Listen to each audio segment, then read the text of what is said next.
ਭਰਾ ਬਣ ਗਿਆ ਮਸੀਹ ਦੀ।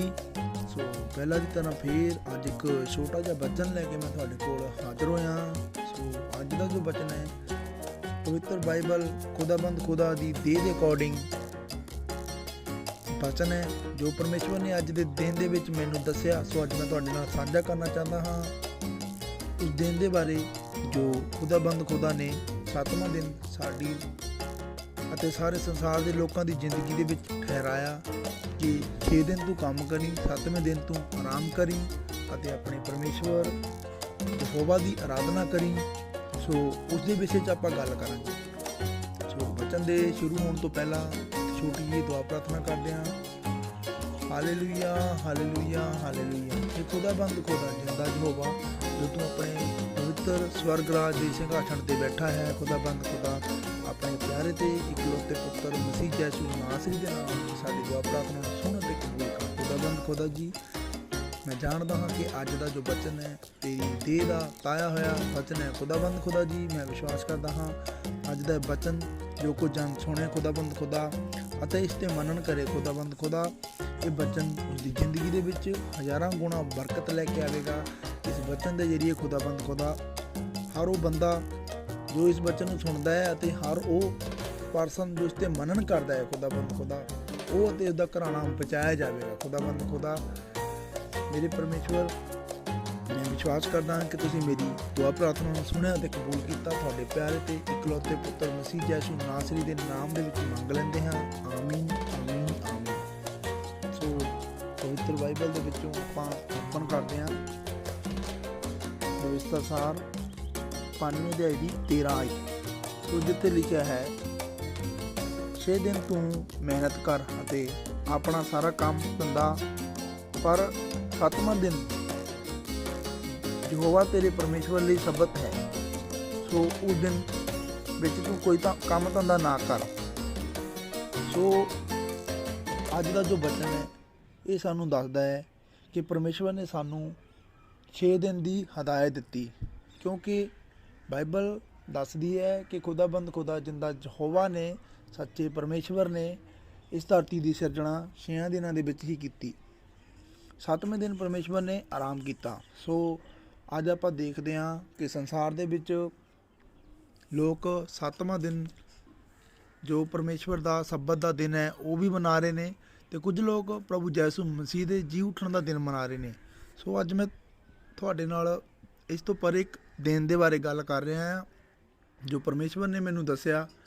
ਸੋ ਅਸੀਂ ਦੇਖਦੇ ਹਾਂ ਕਿ ਅਸੀਂ ਆਪਣੀ ਜ਼ਿੰਦਗੀ ਦੇ ਵਿੱਚ ਬਹੁਤਾ ਟਾਈਮ ਗੁਨਾਹਾਂ ਦੇ ਵਿੱਚ ਬਤੀਤ ਕਰਦੇ ਹਾਂ, ਪਰ ਹਰ ਉਹ ਪਰਸਨ ਜੋ ਮਸੀਹ ਯਿਸੂ ਨੂੰ ਕਬੂਲ ਕਰਦਾ ਹੈ ਅਤੇ ਉਸ ਦੀਆਂ ਗੱਲਾਂ 'ਤੇ ਮੰਨਣ ਕਰਦਾ ਹੈ ਉਹ ਇਸ ਜ਼ਿੰਦਗੀ ਤੋਂ ਛੁਟਕਾਰਾ ਪਾ ਲੈਂਦਾ। ਸੋ ਸਪੋਜ਼ ਕਰੋ ਕਿ ਸਾਡੀ ਜ਼ਿੰਦਗੀ ਦਾ ਟਾਈਮਿੰਗ ਜੋ ਅਸੀਂ ਜੀ ਰਹੇ ਹਾਂ ਟੋਟਲੀ 100 ਦਿਨ ਹੈ। ਸੋ 100 ਦਿਨ ਦੇ ਵਿੱਚ ਅਸੀਂ ਜੋ ਵੀ ਗੁਨਾਹ ਪਾਪ ਕੀਤਾ, ਯਹੋਵਾ ਪਰਮੇਸ਼ਵਰ ਉਸ ਨੂੰ 7 ਦਿਨਾਂ ਦੇ ਵਿੱਚ ਕਨਵਰਟ ਕਰਦਾ ਹੈ। ਸੋ 100 ਦਿਨ ਦਾ ਮਤਲਬ 7 ਦਿਨ। ਸੋ ਜਿਸ ਤਰ੍ਹਾਂ ਸਾਡੇ ਇਹ 100 ਦਿਨ ਦੇ ਵਿੱਚ ਜਿੰਨੇ ਵੀ ਸੋਮਵਾਰ, ਮੰਗਲਵਾਰ, ਬੁੱਧਵਾਰ, ਵੀਰਵਾਰ, ਸ਼ੁੱਕਰਵਾਰ, ਸ਼ਨੀਵਾਰ ਆਉਂਦੇ ਨੇ, ਪਰਮੇਸ਼ਵਰ ਉਹਨਾਂ ਦਾ ਲੇਖਾ ਲਵੇਗਾ। ਅਤੇ 7ਵੇਂ ਦਿਨ ਜਿੱਦਾਂ ਮਤਲਬ ਕਿ ਅਸੀਂ 99 ਦਿਨ ਦੀ ਜ਼ਿੰਦਗੀ ਜੀਣ ਤੋਂ ਬਾਅਦ 100ਵੇਂ ਦਿਨ ਅਸੀਂ ਸੌਂ ਜਾਂਦੇ ਹਾਂ, ਮਰ ਜਾਂਦੇ ਹਾਂ ਅਤੇ ਉਸ ਦਿਨ ਪਰਮੇਸ਼ਵਰ ਸਾਡਾ ਲੇਖਾ ਲਵੇਗਾ। ਸੋ ਉਹ ਦਿਨ ਸਾਡੀ ਜ਼ਿੰਦਗੀ ਦਾ 7ਵਾਂ ਦਿਨ ਹੈ ਜਿਸ ਦਿਨ ਪਰਮੇਸ਼ਵਰ ਨੇ ਸਾਡਾ ਲੇਖਾ ਲੈਣਾ ਹੈ। ਸੋ ਸਾਡੀ ਜ਼ਿੰਦਗੀ ਇੱਕ ਵੱਡਾ ਪੈਮਾਨਾ ਹੈ ਅਤੇ ਇਸ ਦੇ ਉਲਟ ਅਸੀਂ ਪਰਮੇਸ਼ਵਰ ਨੇ ਸਾਡਾ ਇੱਕ ਛੋਟੇ ਪੈਮਾਨੇ 'ਤੇ ਲੇਖਾ ਲੈਣਾ ਹੈ, ਕਿਉਂਕਿ ਪਰਮੇਸ਼ਵਰ ਨੇ ਸਿਰਫ ਦਿਨ ਹੀ ਬਣਾਏ ਨੇ, ਪਰਮੇਸ਼ਵਰ ਨੇ ਸਾਲ ਨਹੀਂ ਬਣਾਏ। ਇਹ ਸਾਲ ਸਾਡੇ ਲੋਕਾਂ ਦੁਆਰਾ ਬਣਾਏ ਗਏ, ਕਿਉਂਕਿ ਆਪਾਂ ਦੇਖਦੇ ਹਾਂ ਹਫ਼ਤੇ ਦੇ 7 ਹੀ ਦਿਨ ਨੇ ਅਤੇ 7 ਦਿਨਾਂ ਦੇ ਅਲੱਗ-ਅਲੱਗ ਨਾਮ ਨੇ ਅਤੇ ਆਪਾਂ ਦੇਖਦੇ ਹਾਂ ਕਿ ਇੰਨੀ ਦੁਨੀਆ ਸਾਰਿਆਂ ਦੇ ਨਾਮ ਵੀ ਅਲੱਗ-ਅਲੱਗ, ਘੱਟੋ ਘੱਟ ਹਜ਼ਾਰਾਂ ਲੱਖਾਂ ਦੇ ਹਿਸਾਬ ਨਾਲ ਦੁਨੀਆ ਦੇ ਵਿੱਚ ਮਨੁੱਖਾਂ ਦੇ ਨਾਮ ਨੇ। ਸੋ ਆਪਾਂ ਦੇਖਦੇ ਹਾਂ, ਪਰ ਹਫ਼ਤੇ ਨੂੰ 7 ਦਿਨਾਂ ਦੇ ਵਿੱਚ ਦੇ ਨਾਮਾਂ ਨਾਲ ਹੀ ਜਾਣਿਆ ਜਾਂਦਾ। ਜੇ ਕੋਈ ਚਾਹੇ ਤਾਂ 365 ਦਿਨ ਦੇ ਵੀ ਤਾਂ ਨਾਮ ਰੱਖ ਸਕਦਾ ਸੀ, ਪਰ ਨਹੀਂ, ਪਰਮੇਸ਼ਵਰ ਨੇ 7 ਦਿਨ ਦੇ ਵਿੱਚ ਹੀ ਕੰਮ ਕੀਤਾ। ਇਹ ਸਪਸ਼ਟ ਕਰਨ ਦੇ ਲਈ 7 ਦਿਨਾਂ ਨੂੰ ਵੀ ਨਾਮ ਦਿੱਤੇ ਗਏ ਨੇ। ਸੋ 6 ਦਿਨ ਜੋ ਸਾਡੀ ਜ਼ਿੰਦਗੀ ਦੇ ਵਿੱਚ ਅਸੀਂ 99 ਦਿਨ ਕੱਟ ਲਏ ਅਤੇ 100ਵੇਂ ਦਿਨ ਅਸੀਂ ਮਰਨਾ ਸੀ, 7ਵਾਂ ਦਿਨ ਉਹ ਹੈ। ਸੋ ਇਹ ਵੱਡਾ ਪੈਮਾਨਾ 7ਵੇਂ ਦਿਨ ਪਰਮੇਸ਼ਵਰ ਸਾਡਾ ਲੇਖਾ ਲਵੇਗਾ ਕਿ ਤੂੰ ਜ਼ਿੰਦਗੀ ਦੇ ਵਿੱਚ ਕੀ ਕੀਤਾ। ਉਸ ਦਿਨ ਪਰਮੇਸ਼ਵਰ ਵਿਹਲਾ ਹੈ, ਕਿਉਂਕਿ ਪਰਮੇਸ਼ਵਰ ਨੇ ਵੀ 6 ਦਿਨ ਕੰਮ ਕੀਤਾ। 7ਵੇਂ ਦਿਨ ਉਹ ਸਾਨੂੰ ਦੇਖਦਾ ਬੈਠਾ, ਵਿਹਲਾ ਬੈਠ ਕੇ ਸਾਨੂੰ ਦੇਖਦਾ ਕੀ ਕਰ ਰਹੇ ਨੇ, ਗੁਨਾਹ ਕਰ ਰਹੇ, ਪਾਪ ਕਰ ਰਹੇ। ਸੋ ਬਾਈਬਲ ਦੇ ਵਿੱਚੋਂ ਇੱਕ ਛੋਟਾ ਜਿਹਾ ਹੋਰ ਅੰਸ਼ ਮੈਂ ਤੁਹਾਨੂੰ ਦੇਣਾ ਚਾਹੁੰਦਾ ਹਾਂ, ਜੋ ਪਰਮੇਸ਼ਵਰ ਨੇ ਸਾਨੂੰ ਦੱਸਿਆ। ਸੋ ਜਿਹੜਾ ਤਾਂ ਬੰਦਾ ਗੁਨਾਹ ਪਾਪ ਨੂੰ ਛੱਡ ਦਿੰਦਾ, ਉਹਦੇ ਲਈ ਤਾਂ ਜ਼ਿੰਦਗੀ ਬਹੁਤ ਹੀ ਵਧੀਆ ਹੈ। ਪਰਮੇਸ਼ਵਰ ਉਹਦੇ ਨਾਲ ਆਪਣਾ ਨਾਤਾ ਕਾਇਮ ਰੱਖਦਾ ਹੈ। ਸੋ ਬਾਈਬਲ ਦੇ ਵਿੱਚੋਂ ਇੱਕ ਹੋਰ ਆਇਤ ਪੜ੍ਹਦੇ ਹਾਂ, ਵਿਵਸਥਾ ਸਾਰ ਦੇ ਵਿੱਚੋਂ 7:1 ਪੁਸਤਕ 7:1 ਆਇਤ ਪੜ੍ਹਦੇ ਹਾਂ। ਜਦੋਂ ਯਹੋਵਾ ਤੁਹਾਡਾ ਪਰਮੇਸ਼ਵਰ ਤੁਹਾਨੂੰ ਇਸ ਧਰਤੀ ਵਿੱਚੋਂ, ਜਿੱਥੇ ਤੁਸੀਂ ਕਬਜ਼ਾ ਕਰਨ ਲਈ ਜਾਂਦੇ ਹੋ, ਅੰਦਰ ਲੈ ਜਾਵੇ ਅਤੇ ਤੁਹਾਡੇ ਅੱਗਿਓਂ ਬਹੁਤ ਸਾਰੀਆਂ ਕੌਮਾਂ ਨੂੰ ਪੁੱਟ ਸੁੱਟੇ, ਅਰਥਾਤ 7 ਕੌਮਾਂ ਨੂੰ, ਹਿੱਤੀ, ਗਿਰਗਾਸੀ, ਅਮੋਰੀ, ਕਨਾਨੀ, ਫਰਿੱਜੀ, ਹਿਵੀ, ਜਬੂਸੀ, ਜਿਹੜੇ ਤੁਹਾਡੇ ਨਾਲੋਂ ਵਧੀਕ ਅਤੇ ਬਲਵੰਤ ਹਨ। ਸੋ ਬਾਈਬਲ ਇਸ ਆਇਤ ਦੇ ਦੁਆਰਾ ਸਾਨੂੰ ਦੱਸਦੀ ਹੈ ਕਿ ਹਰ ਉਹ ਕੌਮ ਜਿਹੜੀ ਇਸ ਆਇਤ ਦੇ ਵਿੱਚ ਦਰਸਾਈ ਗਈ ਹੈ, ਹਿੱਤੀ, ਅਮੋਨੀ, ਗਿਰਗਾਸੀ, ਜਬੂਸੀ, ਹਿਵੀ, ਫਰਿੱਜੀ, ਕਨਾਨੀ, ਜੋ ਵੀ ਕੌਮ ਹੈ ਉਹ ਹੈ ਸਾਡੀ ਜ਼ਿੰਦਗੀ ਦੇ ਵਿੱਚ। ਜੋ ਆਪਾਂ ਦੇਖਦੇ ਹਾਂ ਕਿ ਬਾਈਬਲ ਦੇ ਵਿੱਚ ਤੁਹਾਨੂੰ ਇਹ ਪੜ੍ਹ ਕੇ ਪਤਾ ਲੱਗ ਜਾਣਾ, ਸੇਮ ਸਾਡੀ ਜ਼ਿੰਦਗੀ ਦੇ ਵਿੱਚ ਜੋ ਅਸੀਂ ਗਲਤ ਕੰਮ ਕਰਦੇ ਹਾਂ, ਪਾਪ ਕਰਦੇ ਹਾਂ, ਜੋ ਪਰਮੇਸ਼ਵਰ ਜਿਸ ਤੋਂ ਨਫ਼ਰਤ ਕਰਦਾ ਹੈ, ਉਹ ਹਿੱਤੀਆਂ ਤੋਂ ਹਾਰੋਂ ਪਾਪ ਹੋਇਆ, ਜਿਹੜਾ ਪਰਮੇਸ਼ਵਰ ਉਹਨਾਂ ਤੋਂ ਨਫ਼ਰਤ ਕਰਦਾ ਹੈ। ਇਹੀ ਕਾਰਨ ਹੈ, ਠੀਕ ਹੈ ਜੀ। ਸੋ ਜੋ ਗਿਰਗਾਸੀ ਹੈ, ਅਮੋਰੀ ਹੈ, ਕਨਾਨੀ ਹੈ, ਇਹ ਸਾਰੇ ਕਾਮ, ਕ੍ਰੋਧ, ਮੋਹ, ਹੰਕਾਰ, ਜਾਣੀ ਕਿ ਲੜਾਈਆਂ ਝਗੜਿਆਂ ਦੇ ਵਿੱਚ ਭਰੇ ਹੋਏ ਸੀ। ਪਰਮੇਸ਼ਵਰ ਇਸੇ ਕਰਕੇ ਇਹਨਾਂ ਦੇ ਵਿੱਚੋਂ ਬਾਈਬਲ ਸਾਨੂੰ ਦੱਸਦੀ ਹੈ। ਸੋ ਤੁਹਾਡੇ ਯਹੋਵਾ ਪਰਮੇਸ਼ਵਰ ਨੇ ਸਾਨੂੰ ਇਸ ਧਰਤੀ ਦੇ ਵਿੱਚ, ਮਤਲਬ ਜਿੱਥੇ ਅਸੀਂ ਕਬਜ਼ਾ ਕਰਨ ਜਾ ਰਹੇ ਸੀ, ਤੁਹਾਡੇ ਅੱਗੇ ਸਾਰੀਆਂ ਕੌਮਾਂ ਨੂੰ, 7 ਕੌਮਾਂ, ਜਿੱਦਾਂ ਮਤਲਬ ਕਾਮ, ਕ੍ਰੋਧ, ਮੋਹ, ਹੰਕਾਰ, ਇਹ ਸਾਰਾ ਮਤਲਬ ਇਹ ਕੌਮਾਂ ਦੇ ਅਕੋਰਡਿੰਗ ਹੈ। ਮਤਲਬ ਆਪਾਂ ਇਹਨਾਂ ਨੂੰ ਕਾਮ, ਕ੍ਰੋਧ, ਮੋਹ, ਹੰਕਾਰ ਨੂੰ ਮੰਨ ਕੇ ਚੱਲਣਾ ਆ, ਆਪਾਂ ਇਹਨਾਂ ਤੋਂ ਦੂਰ ਰਹਿਣਾ ਆ। ਇਹ ਸਾਡੇ ਮਤਲਬ ਬਾਈਬਲ ਦੱਸਦੀ ਹੈ ਕਿ ਜਿਹੜੀਆਂ ਤੁਹਾਡੇ ਨਾਲੋਂ ਬਹੁਤ ਵਧੀਕ ਅਤੇ ਬਲਵੰਤ ਹਨ।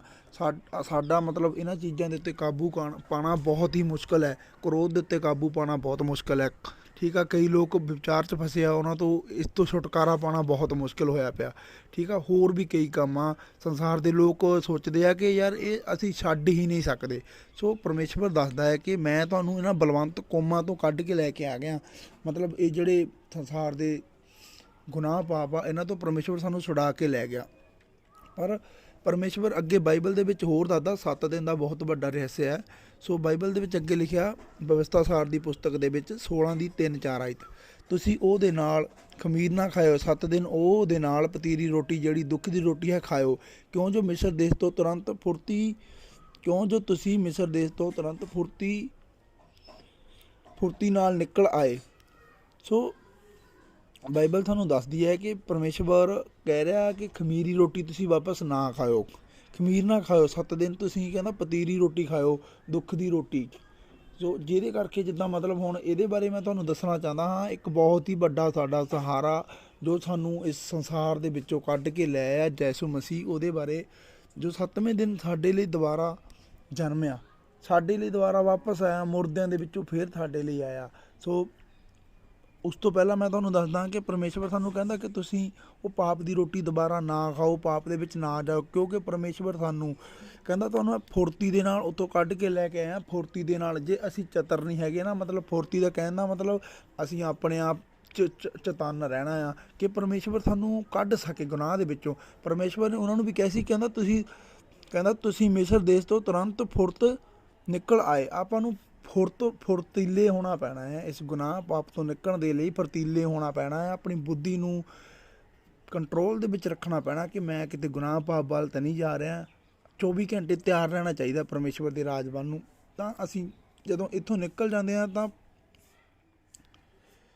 ਪਰਮੇਸ਼ਵਰ ਦਾ ਵਚਨ ਕਹਿ ਰਿਹਾ ਕਿ ਤੂੰ ਇਸ ਦਿਨ ਨੂੰ ਸਦਾ ਵਾਸਤੇ ਯਾਦ ਰੱਖ, ਸੋ ਇਹ ਦਿਨ ਕਿਹੜਾ ਆ, ਦੇਖੋ ਜ਼ਿੰਦਗੀ ਦੇ ਵਿੱਚ ਜਿੱਦਾਂ ਜ਼ਿੰਦਗੀ ਦੇ ਅਕੋਰਡਿੰਗ ਆਪਾਂ ਚੱਲਦੇ ਹਾਂ ਕਿ ਬੰਦਾ ਜਦੋਂ ਜ਼ਿੰਦਗੀ ਜੀਂਦਾ ਆ ਸਾਰੀ ਜ਼ਿੰਦਗੀ ਉਹ ਪਾਪ ਕਰਦਾ, ਪਰ ਯਿਸੂ ਮਸੀਹ ਜਦੋਂ ਧਰਤੀ 'ਤੇ ਆਏ ਲੋਕਾਂ ਨੂੰ ਸਮਝਾਉਂਦੇ ਰਹੇ ਤੁਸੀਂ ਗਲਤ ਕੰਮ ਨਾ ਕਰੋ, ਪਰ ਕੋਈ ਮੰਨਿਆ ਹੀ ਨਹੀਂ।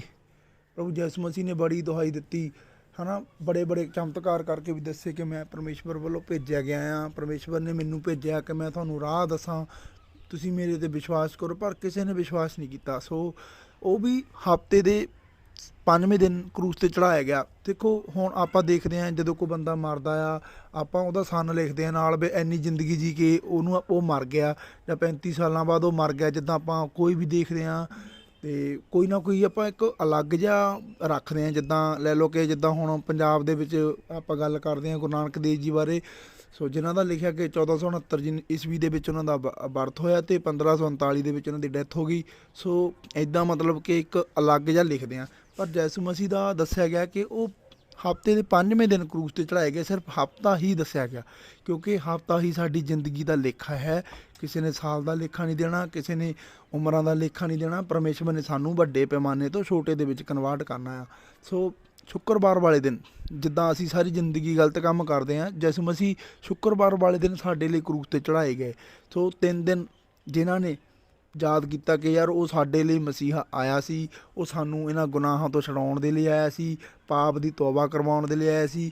ਸੋ ਜਿਨ੍ਹਾਂ ਨੇ ਉਸ ਗੱਲ ਨੂੰ ਮੰਨਿਆ, ਤੌਬਾ ਕੀਤੀ ਅਤੇ ਰੋਏ, ਉਹਨਾਂ ਵਾਸਤੇ ਯਿਸੂ ਮਸੀਹ ਐਤਵਾਰ ਵਾਲੇ ਦਿਨ ਫਿਰ ਜੀ ਉੱਠਿਆ। ਕਿਉਂਕਿ ਜੋ ਐਤਵਾਰ ਹੈ ਯਿਸੂ ਮਸੀਹ ਸਾਨੂੰ ਉਸ ਤੋਂ ਅਗਲਾ ਜਿਹੜਾ ਜਿੱਦਾਂ ਐਤਵਾਰ ਸਾਡਾ ਵੀ ਲੇਖਾ ਹੋਣਾ ਸੀਗਾ, ਪਰ ਮਸੀਹਾ ਸਾਡੇ ਲਈ ਉਹ ਮਸੀਹਾ ਬਣ ਕੇ ਆਇਆ ਯਿਸੂ ਮਸੀਹ, ਠੀਕ ਆ ਜੀ। ਕਿਉਂਕਿ ਯਿਸੂ ਮਸੀਹ ਨੇ ਅਸੀਂ ਆਪਣੇ ਪਾਪ ਦੇ ਵਿੱਚ ਸੀਗੇ, ਕਿਉਂਕਿ ਮੰਨ ਲਓ ਕਿ ਸਾਡਾ ਉਸ ਦਿਨ ਐਤਵਾਰ ਵਾਲੇ ਦਿਨ ਲੇਖਾ ਸੀਗਾ, ਪਰ ਉਸ ਦਿਨ ਸਾਨੂੰ ਯਿਸੂ ਮਸੀਹ ਨੇ ਇੱਕ ਅਸੀਂ ਤਾਂ ਲੇਖਾ ਦੇਣਾ ਸੀ, ਸਾਡੇ ਕੋਲ ਤਾਂ ਕੁਝ ਨਹੀਂ ਸੀਗਾ, ਪਾਪ 'ਚ ਫਸੇ ਸੀਗੇ ਅਸੀਂ, ਪਰ ਯਿਸੂ ਮਸੀਹ ਨੇ ਸਾਨੂੰ ਉਸ ਦਿਨ ਉਸ ਤੋਂ ਅਗਲਾ ਇੱਕ ਹੋਰ ਹਫ਼ਤਾ ਦੇ ਦਿੱਤਾ। ਪਹਿਲਾ ਦਿਨ, ਦੂਜਾ ਦਿਨ, ਤੀਜਾ ਦਿਨ, 7 ਦਿਨ ਸਾਨੂੰ ਉਹਨੇ ਹੋਰ ਦਿੱਤੇ। ਯਿਸੂ ਮਸੀਹ ਨੇ ਹਫ਼ਤੇ ਦੇ 7 ਦਿਨ ਹੋਰ ਦਿੱਤੇ ਕਿ ਅਸੀਂ ਜ਼ਿੰਦਗੀ ਦਾ ਇੱਕ ਨਵਾਂ ਆਪਣਾ ਸਫ਼ਰ ਤੈਅ ਕਰ ਸਕੀਏ। ਉਹ ਵੀ ਮਸੀਹ ਯਿਸੂ ਨਾਸਰੀ ਦੇ ਵਿੱਚ ਜੀ ਉੱਠੀਏ ਤਾਂ ਜੋ ਅਸੀਂ ਪਰਮੇਸ਼ਵਰ ਨੂੰ ਲੇਖਾ ਦੇਣ ਜੋਗੇ ਬਣ ਜਾਈਏ। ਸੋ ਇਹ ਪਵਿੱਤਰ ਦਿਨ ਹੈ ਜੋ ਯਹੋਵਾ ਪਰਮੇਸ਼ਵਰ ਨੇ ਸਾਡੀ ਜ਼ਿੰਦਗੀ ਦੇ ਵਿੱਚ ਠਹਿਰਾਇਆ, ਉਹ ਯਿਸੂ ਮਸੀਹ ਦੇ ਦੁਆਰਾ ਹੀ ਸਾਨੂੰ ਮਿਲਦਾ ਆ। ਕਿਉਂਕਿ ਪਰਮੇਸ਼ਵਰ ਨੇ ਸਾਨੂੰ ਵਾਰ-ਵਾਰ ਬਾਈਬਲ ਦੇ ਵਿੱਚ 1000 ਜਗ੍ਹਾ 'ਤੇ ਕਿਹਾ ਕਿ 7 ਦਿਨ ਤੁਸੀਂ ਇਹ 6 ਦਿਨ ਕੰਮ ਕਰਨਾ, 7ਵੇਂ ਦਿਨ ਆਰਾਮ ਕਰਨਾ। 7ਵਾਂ ਦਿਨ ਉਹੀ ਆ ਜੋ ਸਾਡੀ ਜ਼ਿੰਦਗੀ ਦਾ ਆਖਰੀ ਦਿਨ ਵਾ, ਉਹ ਸਾਡੇ ਲਈ 7ਵਾਂ ਦਿਨ ਹੈ, ਕਿਉਂਕਿ ਪਰਮੇਸ਼ਵਰ ਨੇ ਉਸ ਦਿਨ ਸਾਡਾ ਲੇਖਾ ਲੈਣਾ। ਕਿਉਂਕਿ ਜਦੋਂ ਬੰਦਾ ਮਰ ਜਾਣਾ ਆ, ਇੱਕ ਐਗਜ਼ੈਂਪਲ ਦੇ ਤੌਰ 'ਤੇ ਦੱਸਦਾ ਆ, ਉਹਦੇ ਸਾਰੇ ਸੋਮਵਾਰ, ਉਹਦੇ ਮੰਗਲਵਾਰ, ਬੁੱਧਵਾਰ, ਵੀਰਵਾਰ, ਸ਼ੁੱਕਰਵਾਰ, ਸ਼ਨੀਵਾਰ, ਐਤਵਾਰ ਤੱਕ ਦੇ ਪਰਮੇਸ਼ਵਰ ਸਾਰੇ ਅਲੱਗ ਕਰ ਦੂੰਗਾ। ਜਿਹੜੇ ਐਤਵਾਰ 'ਚ ਗੁਨਾਹ ਉਹਦੀ ਸਜ਼ਾ ਮੰਗਲਵਾਰ 'ਚ, ਸੋਮਵਾਰ 'ਚ, ਬੁੱਧਵਾਰ 'ਚ, ਜਿੰਨੇ ਵੀ ਦਿਨਾਂ ਦੇ ਵਿੱਚ ਗੁਨਾਹ ਸਾਰੇ ਉਹਨਾਂ ਦੀ ਸਜ਼ਾ ਦਊਂਗਾ। ਫਿਰ ਆਪਾਂ ਨੂੰ ਪਰਮੇਸ਼ਵਰ ਯਾਦ ਦਿਲਾਊਂਗਾ ਕਿ ਸ਼ੁੱਕਰਵਾਰ ਵਾਲੇ ਦਿਨ ਯਿਸੂ ਮਸੀਹ ਤੁਹਾਡੇ ਕੋਲ ਇੰਨੇ ਇੱਕ ਹਫ਼ਤਾ ਪਹਿਲਾਂ ਦੁਹਾਈ ਦਿੰਦੇ ਰਹੇ, ਸ਼ੁੱਕਰਵਾਰ ਵਾਲੇ ਦਿਨ ਯਿਸੂ ਮਸੀਹ ਤੁਹਾਡੇ ਕੋਲ ਕਰੂਸ 'ਤੇ ਨਹੀਂ ਚੜ੍ਹਾਇਆ ਗਿਆ, ਜਾਂ ਐਤਵਾਰ ਵਾਲੇ ਦਿਨ ਤੁਹਾਨੂੰ ਫਿਰ ਵੀ ਨਹੀਂ ਜੇ ਪਤਾ ਲੱਗਾ ਤੁਹਾਡੇ ਪਾਪਾਂ ਲਈ ਯਿਸੂ ਮਸੀਹ ਮਰਿਆ, ਤੁਸੀਂ ਐਤਵਾਰ ਵਾਲੇ ਦਿਨ ਹੀ ਉਹਦੇ ਨਾਲ ਜੀ ਉੱਠਦੇ ਕਿ ਯਿਸੂ ਮਸੀਹ ਤੁਹਾਨੂੰ ਇੱਕ ਹਫ਼ਤਾ ਹੋਰ ਨਹੀਂ ਦੇ ਕੇ ਗਿਆ, ਜਾਂ ਅਗਲੇ ਹਫ਼ਤੇ ਤੁਸੀਂ ਇੱਕ ਨਵੀਂ ਜ਼ਿੰਦਗੀ ਨਾ ਜੀਂਦੇ। ਜਿਹੜੇ ਬੰਦਿਆਂ ਨੇ ਯਿਸੂ ਮਸੀਹ 'ਤੇ ਵਿਸ਼ਵਾਸ ਕੀਤਾ ਕਿ ਉਹ ਇੱਕ ਨਵੇਂ ਹਫ਼ਤੇ ਦੇ ਵਿੱਚ ਕਨਵਰਟ ਹੋ ਚੁੱਕੇ ਆ, ਜਦੋਂ ਉਹਨਾਂ ਦਾ ਲੇਖਾ ਆਉਣਾ ਅਕੋਰਡਿੰਗ ਜਿੱਦਾਂ ਮੰਨ ਲਓ ਮੈਂ ਆ ਕਿ ਜਦੋਂ ਮੈਂ ਮਰਦਾ ਆ ਜਾਂ ਕੋਈ ਹੋਰ ਆ ਮੇਰਾ ਹੀ ਭਰਾ ਆ ਜਿਹੜਾ ਪਾਪ 'ਚ ਆ, ਉਹ ਵੀ ਜਾ ਕੇ ਖੜਦਾ ਮੇਰੇ ਬਰਾਬਰ। ਯਿਸੂ ਮਸੀਹ ਸਵਰਗ ਦਾ ਪਰਮੇਸ਼ਵਰ ਜਿਸ ਨੂੰ ਮੈਂ ਅਪਣਾਇਆ, ਉਹ ਮੇਰੇ ਦਿਨਾਂ ਨੂੰ ਜਿਹੜੇ ਮੈਂ ਜਿਸ ਦਿਨ ਤੋਂ ਯਿਸੂ ਮਸੀਹ 'ਚ ਕਨਵਰਟ ਹੋਇਆ, ਮਸੀਹ ਨੂੰ ਮੰਨਿਆ, ਉਹਦੇ ਮਗਰ ਚੱਲਿਆ, ਉਹ ਦਿਨ ਮੇਰੇ ਅਲੱਗ ਕਰਕੇ ਮੈਨੂੰ ਉਹ ਪੁਰਾਣੇ ਦਿਨਾਂ ਦੀ ਮਾਫੀ ਦੇ ਦੇਵੇਗਾ। ਕਿਉਂਕਿ ਮੈਂ ਪੁਰਾਣੇ ਦਿਨਾਂ ਦੇ ਵਿੱਚ ਨਹੀਂ ਜਾਣਦਾ ਸੀ ਕਿ ਮੈਂ ਕੀ ਪਾਪ ਕੀਤੇ ਆ, ਮੈਨੂੰ ਪਤਾ ਨਹੀਂ ਸੀ, ਮੇਰੀਆਂ ਆਤਮਿਕ ਅੱਖਾਂ ਬੰਦ ਸੀ। ਸੋ ਯਿਸੂ ਮਸੀਹ ਨੇ ਮੈਨੂੰ ਇੱਕ ਨਵਾਂ ਹਫ਼ਤਾ ਦਿੱਤਾ, ਸੋਮਵਾਰ, ਮੰਗਲਵਾਰ, ਬੁੱਧਵਾਰ, ਵੀਰਵਾਰ, ਸ਼ੁੱਕਰਵਾਰ, ਸ਼ਨੀਵਾਰ, ਐਤਵਾਰ। ਇਸ ਹਫ਼ਤੇ ਨੂੰ ਮਤਲਬ ਕਿ ਤੁਸੀਂ ਕਹਿੰਦਾ ਵੀ ਪਤੀਰੀ ਰੋਟੀ ਖਾਇਓ ਪਵਿੱਤਰ, ਕੋਈ ਵੀ ਗਲਤ ਕੰਮ ਨਾ ਕਰਿਓ। ਹੁਣ ਤੁਸੀਂ ਪਰਮੇਸ਼ਵਰ ਦਾ ਕਹਿੰਦਾ ਕਿ ਤੁਸੀਂ 7 ਦਿਨ ਉਹਦੇ ਨਾਲ ਪਤੀਰੀ ਰੋਟੀ ਜਿਹੜੀ ਦੁੱਖ ਦੀ ਰੋਟੀ ਹੈ ਖਾਇਓ। ਉਹਦੇ ਨਾਲ ਕਿਹਦੇ ਨਾਲ, ਮਤਲਬ ਯਿਸੂ ਮਸੀਹ ਦੇ ਉਸ ਦਿਨ ਨੂੰ ਯਾਦ ਰੱਖਿਓ ਕਿ ਯਿਸੂ ਮਸੀਹ ਨੇ ਸਾਡੇ ਲਈ ਕੁਰਬਾਨੀ ਦਿੱਤੀ ਆ, ਉਸ ਦਿਨ ਨੂੰ ਯਾਦ ਰੱਖਿਓ। ਸੋ ਇਹ ਜੋ ਮੇਰਾ ਮੈਸੇਜ ਆ ਇਹ ਪਵਿੱਤਰ ਦਿਨ ਦੇ ਉੱਤੇ ਹੈ ਕਿ ਮੈਂ ਇਹੀ ਦੱਸਣਾ ਚਾਹੁੰਦਾ ਸੀ ਕਿ ਜੋ ਸਾਡੀ ਜ਼ਿੰਦਗੀ ਜਿਹੜੀ ਵੱਡੀ ਹੈ, ਬੜੇ ਪੈਮਾਨੇ 'ਤੇ ਆ, ਉਹਦੇ ਵਿੱਚੋਂ ਸਾਨੂੰ ਬਾਹਰ ਨਿਕਲਣਾ ਪੈਣਾ, ਸਾਨੂੰ ਹਫ਼ਤੇ ਦੇ ਵਿੱਚ ਕਨਵਰਟ ਹੋਣਾ ਪੈਣਾ, ਹਫ਼ਤੇ ਦੇ ਵਿੱਚ ਖੜਨਾ ਪੈਣਾ। ਪਹਿਲੇ ਦਿਨ ਵਧੀਆ ਕੰਮ ਕਰੋ, ਦੂਜੇ ਦਿਨ, ਤੀਜੇ ਦਿਨ, ਚੌਥੇ ਦਿਨ, 5ਵੇਂ ਦਿਨ, 6ਵੇਂ ਦਿਨ, ਅਤੇ ਪਰਮੇਸ਼ਵਰ ਦੇ ਸਾਰੇ ਦਿਨ ਵਾ 7 ਦੇ 7 ਇਹ। ਸੋ ਕਿਉਂਕਿ ਲਾਸਟ ਦਿਨ ਪਰਮੇਸ਼ਵਰ ਨੇ ਇਸ ਕਰਕੇ ਕਿਹਾ ਆ 7ਵਾਂ ਦਿਨ ਜਿਸ ਦਿਨ ਅਸੀਂ ਮਾਰ ਜਾਣਾ ਆ, ਉਸ ਦਿਨ ਸਾਡਾ ਲੇਖਾ ਆਉਣਾ। ਇਹ ਉਹ 7ਵਾਂ ਦਿਨ ਹੈ, ਉਸ ਦਿਨ ਸਾਡਾ ਪਰਮੇਸ਼ਵਰ ਲੇਖਾ ਲਊਗਾ, ਸਾਡੇ ਕੋਲ ਪੁੱਛੂਗਾ ਸਾਡੀ ਬੁਰਾਈ ਬਾਰੇ। ਸੋ ਜੋ ਯਿਸੂ ਮਸੀਹ ਕਰੂਸ 'ਤੇ ਚੜ੍ਹਾਇਆ ਗਿਆ ਨਾ, ਮੈਂ ਕਹਿੰਦਾ ਹਾਂ ਕਿ ਹਰ ਉਹ ਬੰਦਾ ਜਿਹੜਾ ਪਾਪ ਦੇ ਵਿੱਚ ਹੈ ਨਾ, ਯਿਸੂ ਮਸੀਹ ਨੂੰ ਨਹੀਂ ਕਬੂਲਦਾ, ਉਸ ਦਿਨ ਉਹ ਵੀ ਕਰੂਸ 'ਤੇ ਚੜ੍ਹਾਇਆ ਜਾਊਗਾ। ਉਹਦੇ ਵੀ ਯਿਸੂ ਮਸੀਹ ਦੇ ਨੇਜਾ ਮਾਰਿਆ ਸੀ ਨਾ, ਉਹਦੇ ਵੀ ਨੇਜੇ ਵੱਜਣਗੇ ਛਾਤੀ ਦੇ ਵਿੱਚ, ਕਿਉਂਕਿ ਯਿਸੂ ਮਸੀਹ ਦੇ ਨਿਰਦੋਸ਼ ਆ। ਉਹਦੇ ਨੇਜਾ ਖਾਣ ਦੇ ਨਾਲ, ਉਹਦੇ ਕਰੂਸ ਚੜ੍ਹਾਉਣ ਦੇ ਨਾਲ ਅਸੀਂ ਤਾਂ ਬਚ ਚੁੱਕੇ ਹਾਂ। ਸਾਨੂੰ ਹੁਣ ਪਰਮੇਸ਼ਵਰ ਕਦੀ ਕਰੂਸ 'ਤੇ ਨਹੀਂ ਚੜ੍ਹਾਊਗਾ, ਕਿਉਂਕਿ ਤੁਸੀਂ ਕਰੂਸ 'ਤੇ ਚੜ੍ਹਨਾ ਹੈ ਜਿਹੜੇ ਪਾਪ ਦੇ ਵਿੱਚ ਵਾ, ਕਿਉਂਕਿ ਯਿਸੂ ਮਸੀਹ ਨੇ ਸਾਨੂੰ ਨਵਾਂ ਜੀਵਨ ਦੇ ਦਿੱਤਾ ਆ। ਸੋ ਮੈਂ ਨਹੀਂ ਚਾਹੁੰਦਾ ਕਿ ਕੋਈ ਮੇਰਾ ਭਰਾ ਆ ਜਿਹੜਾ ਵੀ ਇਸ ਮੈਸੇਜ ਨੂੰ ਸੁਣਦਾ ਕਿ ਉਹ ਦੁਬਾਰਾ ਉਸ ਨਰਕ ਦੀ ਅੱਗ ਦੇ ਵਿੱਚ ਸੜੇ। ਯਿਸੂ ਮਸੀਹ ਪਹਿਲਾਂ ਉਸ ਵਰਗ ਦੇ ਵਿੱਚ ਉਹਦੀ ਗਵਾਹੀ, ਜੋ ਸਾਨੂੰ ਬਚਾਉਣ ਆਇਆ, ਉਹਦੀ ਗਵਾਹੀ ਕਰਨ ਤੋਂ ਪਹਿਲਾਂ ਹੀ ਸ਼ੈਤਾਨ ਕਹੇ ਕਿ ਮੇਰਾ ਇਹਨੇ ਪਾਪ ਕੀਤਾ, ਇਹਨੇ ਮੇਰੀਆਂ ਗੱਲਾਂ ਮੰਨੀਆਂ। ਸੋ ਪਾਪ ਦੀ ਮਜ਼ਦੂਰੀ ਮੌਤ ਹੈ। ਅਤੇ ਬਾਈਬਲ ਦੇ ਪੁਰਾਣੇ ਸਮੈਸਟਰ ਦੇ ਵਿੱਚ ਲਿਖਿਆ ਗਿਆ ਹੈ ਕਿ ਹਰ ਉਹ ਬੰਦਾ ਜਿਹੜਾ ਪਾਪ ਕਰਦਾ ਉਹ ਰੁੱਖ 'ਤੇ ਟੰਗਿਆ ਜਾਊਗਾ। ਮਤਲਬ ਤੁਸੀਂ ਵੀ ਜੇ ਪਾਪ ਕਰਦੇ ਨਾ, ਤੁਹਾਨੂੰ ਵੀ ਪਰਮੇਸ਼ਵਰ ਨੇ ਰੁੱਖ 'ਤੇ ਹੀ ਟੰਗਣਾ। ਯਿਸੂ ਮਸੀਹ ਸਾਡੀ ਖਾਤਰ, ਸਾਡੇ ਗੁਨਾਹਾਂ ਦੀ ਖਾਤਰ ਉਹ ਰੁੱਖ 'ਤੇ ਟੰਗਿਆ ਗਿਆ। ਉਹ ਸ਼ਰਾਬੀ ਨਹੀਂ ਸੀ, ਸਾਡੀ ਖਾਤਰ ਉਹ ਸ਼ਰਾਬੀ ਠਹਿਰਿਆ, ਬਾਈਬਲ ਸਾਨੂੰ ਦੱਸਦੀ ਹੈ। ਸੋ ਅਸੀਂ ਹੁਣ ਉਸ ਸ਼ਰਾਪ ਨੂੰ ਦੁਬਾਰਾ ਵਾਪਸ ਆਪਣੇ 'ਤੇ ਨਹੀਂ ਲੈ ਕੇ ਆਉਣਾ। ਸੋ ਸਾਨੂੰ ਚਾਹੀਦਾ ਹੈ ਕਿ ਅਸੀਂ ਨਵੇਂ ਦਿਨ, ਨਵੇਂ ਸੋਮਵਾਰ, ਮੰਗਲਵਾਰ, ਬੁੱਧਵਾਰ, ਵੀਰਵਾਰ, ਸ਼ੁੱਕਰਵਾਰ, ਸ਼ਨੀਵਾਰ, ਐਤਵਾਰ ਦੇ ਵਿੱਚ ਯਿਸੂ ਮਸੀਹ ਦੇ ਅਕੋਰਡਿੰਗ ਚੱਲੀਏ, ਚਾਨਣ ਦੇ ਵਿੱਚ ਚੱਲੀਏ। ਕੋਈ ਅਜਿਹਾ ਕੰਮ ਨਾ ਕਰੀਏ ਜੋ ਪਾਪ ਦੇ ਵਿੱਚ